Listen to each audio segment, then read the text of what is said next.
All right, good morning. We'll call this meeting to order. My name is Melanie Chase. I'm the Special Magistrate for Code Enforcement Hearings and Civil Citations. And what we'll do first, because they're separate hearings, we're going to start with the Code Enforcement hearings. And I'd like to just go over some of the rules so everybody knows exactly how the hearing is going to work. These hearings are evidentiary hearings, which means that both sides are permitted to present evidence and testimony. The sides are allowed to cross-examine or ask questions of the other side. Please know that any documents or evidence that you present here today must remain with the clerk. So if you want to present something today, make sure that you can part with that. I haven't spoken to either side about any of the issues, so anything that you want me to know or to consider, please be sure and let me know here today, and I will certainly give you the opportunity to tell me anything that you think that would be helpful. In these matters, the city has the burden of proof, so they have the opportunity to go first, present their evidence and testimony, and then the respondent has the opportunity to step to the podium and present anything in defense. As I mentioned, both sides will be able to cross-examine or ask questions of the other. So if you have a question of the city or the city has a question of you while you're presenting your testimony, there'll be an opportunity for you to do that. At the end of both presentations from both sides, I'll make a decision based on the testimony and the evidence that's been presented by the party. And all of these hearings are electronically recorded, so when it is your turn to speak, if you would please step to the podium, state your name for the record, and speak clearly so that we can make sure we have everything recorded. All right? And if you are planning to testify today, if you would please stand to be sworn in. Please stand and raise your right hand. Do you swear or affirm that the testimony you shall give today will be the truth and nothing but the truth? Great. Thank you. All right, if I could ask the city to accommodate those who are present, just as code enforcement first. Who's up? I have the agenda, but we don't necessarily have to go in order if we can help people get back to work. Good morning, Your Honor. Good morning. Jim Oriole is representing the city. We will do the case number 13-000224. It's 1290 McTavish Drive. Okay. It's a case, Your Honor, involving a violation of Code 22-144, creating a sanitary nuisance. This is a swimming pool violation. May I approach, Your Honor, with a packet of evidence? Yes. And has this packet been provided to? We have the homeowner. We have the respondent here, and I.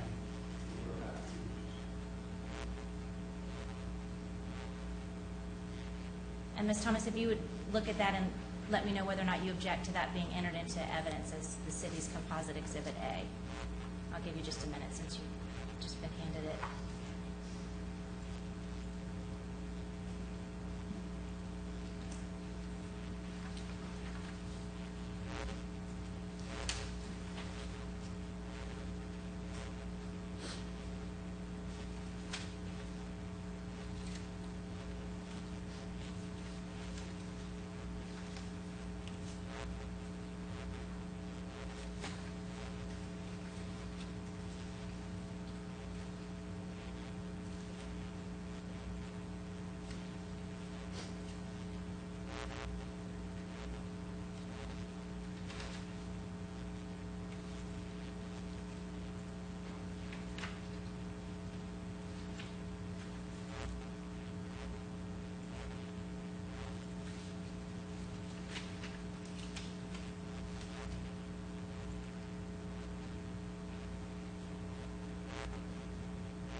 Do you have any objection? It's yours to keep, but do you have any objection to that being entered into evidence? Okay, thank you. Hearing no objection, then that'll be accepted into evidence as city's exhibit A composite. Thank you, Your Honor. Your Honor, note the picture that was taken on February 5th. We received a complaint on this property for a stagnant pool.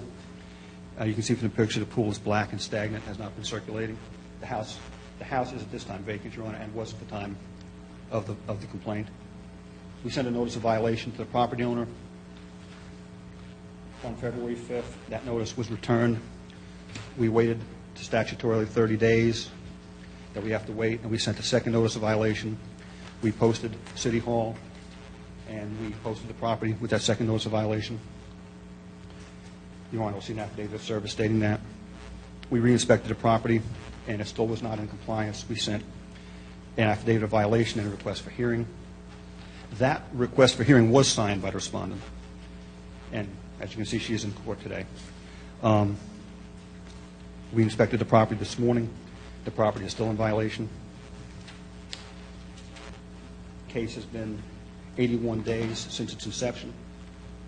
If Your Honor finds it is non-compliance, we would request a fine of $150 a day to commence at a reasonable time. I believe Ms. Thomas is here to address Your Honor with her intentions on the property. And I'm sorry, you said the city is asking for $50 per day. Okay. And are you asking for 30 days? Yes, ma'am. Yes, ma'am.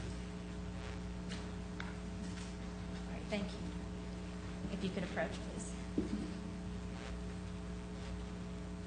First, if you could state your name for the record.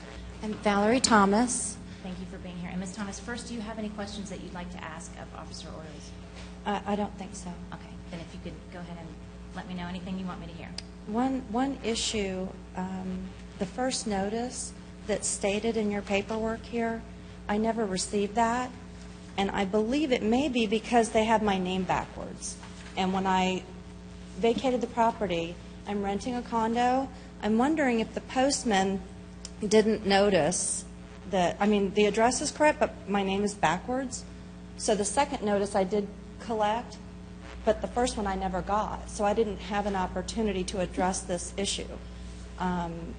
In talking to him this morning, he mentioned possibly draining the pool, which I've been trying to do a deed in lieu of this house. I've been trying to get rid of it since I moved out. For whatever reason, the bank is stalling. I mean, I've got an attorney that's working with City Mortgage. I couldn't afford to maintain the property, so I had to leave. I'm willing to look at possibly draining the pool as long as my bank that I'm trying to give the property back to doesn't object to that. I mean, I don't want to do anything to ruin the property, and then the bank says, well, now it's your, you know what I'm saying? Right. So I'm willing to address the issue if given some time to address it. I just don't know what the solution is. Okay, so the March 15th notice, did you receive that one? The second notice? The one that says notice of violation sent to you on certified mail on February 2013, I never received that. Okay. And then the second notice went out on March 15th? I think that's the one that I got. Okay. I don't know how many notices were sent, but I think that is the one that I got. Okay, so that was about 45 days ago. Right. How long do you think that you'll need to look into how much it's going to cost? I have no idea. I've never been presented with this problem before. Right. I don't know, 30 days? I mean, I need my attorney to be able to work that out with the bank, not just me getting a quote on draining the pool. Right. He's got to have time to contact City Mortgage and, I guess, get some type of approval for us to do that. I don't know. I don't know how to answer your question. Okay. All right.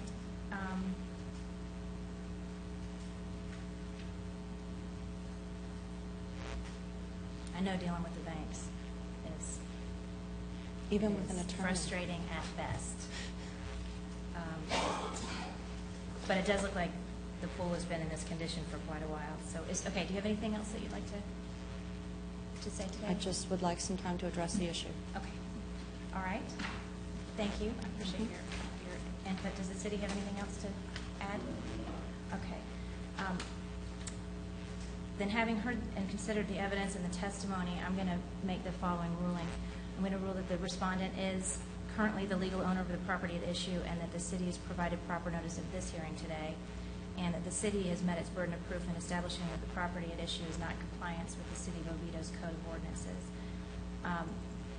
I'm going to, considering the fact that there's been at least 45 days notice at this point, I'm going to give you another 30 days to look into what your options are to bring the property into compliance. And actually, I'm going to, do we know, what's the date of the May hearing, of our next hearing? Do you know?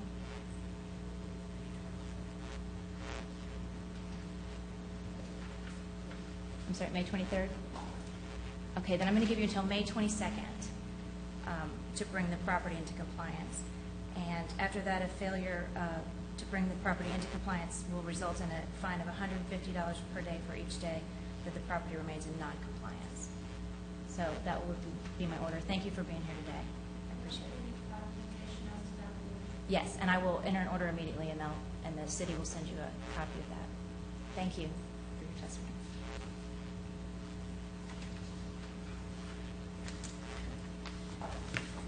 Madam Clerk, I'm going to give you this composite exhibit. Thank you. All right. Next up. Yes, Your Honor. Again, I'm Jim Orioles representing the city in case number 13-000529, 573 Eastbridge Drive in Oviedo, Florida. It is basically the same violation as the last case, Your Honor, 22-144 sanitary nuisance, and also in this case 303.1 of the International Property Maintenance Code, failure to maintain a swimming pool. I have a packet of evidence for Your Honor, if I may approach. Yes, please. Thank you. Is there anyone here on this case today? No, ma'am. Okay. All right. Hearing no objection, this will be admitted into evidence as city's composite exhibit A. Your Honor, we did our first inspection. We received a complaint. We did our first inspection on March 15th. As you can see from the picture, the pool is, again, black, stagnant. We sent a notice of violation to the respondent on March 15th. That notice of violation was signed for. Sent a notice, an affidavit. We made an affidavit of violation request for hearing after the reinspection, and that notice of hearing was also signed for by the respondent on Friday in Massachusetts. Not that that matters, but we have received no notification, no word from the respondent at all. This morning, the pool was in the same condition. It's been 42 days since the inception of this violation. We would request that Your Honor issue an order that having the violation corrected within 30 days or a fine of $150 per day be assessed. Tell me, what did you say about Massachusetts? I don't see two green cards. The green card for the notice of hearing was signed. I said just as coincidentally, I didn't have to add that. Right. We at first thought we were not going to get service on this property, so we were going to get it with posting, and when we checked with the Postal Service, it was delivered on 4/20. Okay. And then subsequently we got the green card. I do see that. Okay. All right. And seeing that there's no one here to speak on this matter, thank you. Then that'll close the testimony from the city. This case summary report is helpful. By the way, I appreciate that. Is that Pam? Thank you. That's very helpful. All right, then, having heard and considered all the evidence and testimony presented here today, I will make the following ruling: that the respondent is the legal owner of the property at issue, that the city's provided proper notice of this hearing, that the city's met its burden of proof in establishing that the property at issue is not in compliance with the City of Oviedo's Code of Ordinances, and that the respondent, will have until May 22nd, 2013, to bring the property into compliance, and failure to do so results in a $150 per day fine for each day that the property remains in non-compliance. And Madam Clerk, I will give you this exhibit. Oops. Too quick.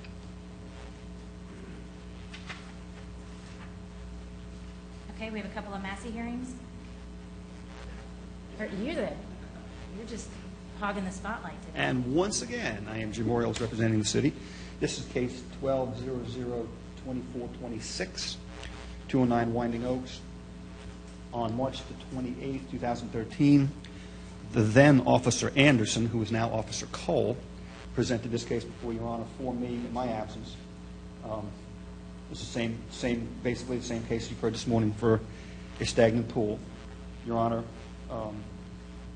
entered an order that the property was to be brought into compliance by this morning, or by yesterday, or a fine of $150 per day would commence. I went to an inspection this morning. That property is still in non-compliance. The pool is exactly the same, and ask Your Honor to sign the order commencing the fine. Okay. And there's no one here to speak on this? No, ma'am. Okay. We have not heard. Oh, sorry, yes, we have. The gentleman is here.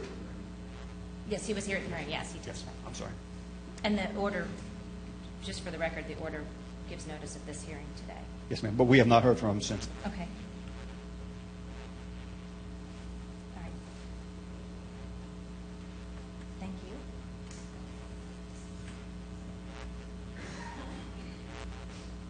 I need to get it, but I'll sign that before we close, before I leave today. All right, good morning. I'm glad he said that, because I said just before the hearing, I hope I introduced myself correctly today. I know, you're going to need to work on it. Congratulations. Thank you, thank you. So, good morning, Your Honor. I'm Monica Cole, Code Enforcement Officer for the City of Oviedo. This is the Massey hearing for case CE 13-00115, 2563 Econo Drive. Your Honor heard this case on February 28, 2013 for IPMC violations, specifically not maintaining the exterior garage door in sound condition and good repair.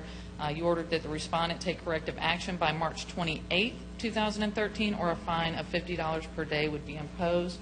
That property has not been brought into compliance. We have filed an affidavit of noncompliance with the Code Enforcement Specialist and request that Your Honor find that the required action has not been taken and that a fine of $50 per day be imposed beginning March 29, 2013. And I have the order for Your Honor. Thank you. And we don't have anyone here who would speak on this. Correct. All right. If you could bring me that, I'll sign it. Thank you. All right, is there anything else we need to do as to code enforcement before we close the code enforcement hearing and move on to the administrative citations? I'm watching Mr. O'Rourke speak to someone.